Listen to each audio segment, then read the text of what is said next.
Salut à vous. Aujourd'hui, je vais vous parler du pouvoir de la connaissance. Quelle que soit la situation que vous traversez dans la vie,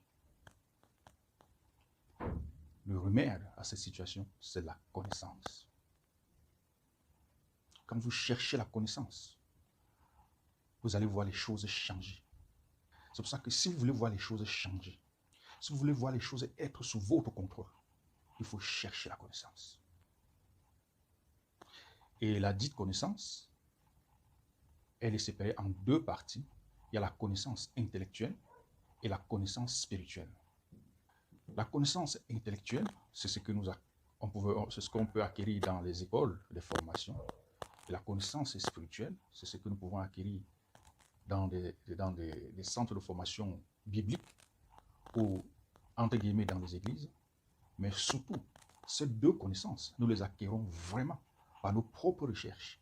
Parce que nos propres recherches nous permettent de faire la lumière sur la connaissance que nous acquérons dans les écoles et dans les églises ou dans des instituts bibliques. Quand Jésus dit, par exemple, tout est possible à celui qui croit. Peut-on croire ce qu'on ne connaît pas? On ne peut pas croire ce qu'on ne connaît pas. Pour croire quelque chose, il faut connaître la chose. Donc le niveau de foi est égal au niveau de connaissance. Plus votre connaissance grandit, plus votre connaissance est élevée, mieux votre foi est élevée. Si vous voyez quelqu'un qui n'a pas de connaissance, qui vous dit « je crois, j'ai la foi », il est dit juste pour satisfaire sa psychologie à l'instant T. Mais en réalité, il ne croit pas comme il le dit. Il n'a pas la foi comme il le dit. Car la foi va avec la connaissance. Des gens qui ont des connaissances fortes ont des foi fortes. Vous allez voir, par exemple, les gens vous disent que rien ne marche dans leur vie, quelqu'un les a attachés, quelqu'un a peut-être fermé leur vie, rien ne marche. Je dis à tous ces gens, si vous voulez voir les choses changer, cherchez la connaissance. La connaissance, c'est la clé à tout ce qui a été fermé, physiquement ou spirituellement. Et la connaissance spirituelle, un bon niveau de connaissance spirituelle, permet de comprendre et de démontrer ce que la science ne peut pas démontrer.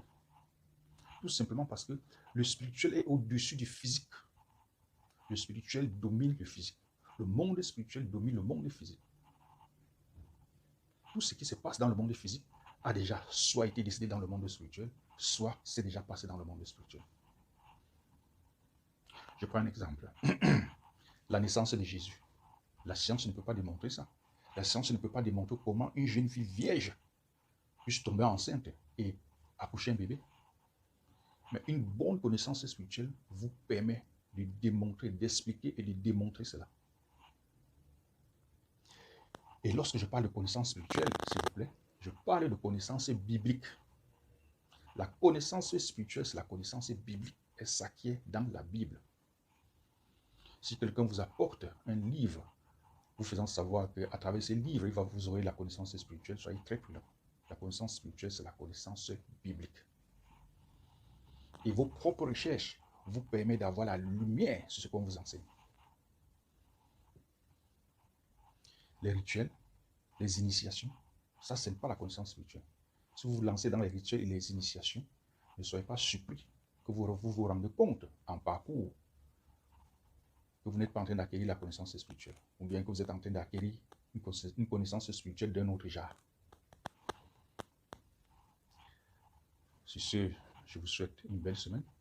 Allez sur le site de notre organisation, alphaomega.org, comme vous voyez sur l'écran.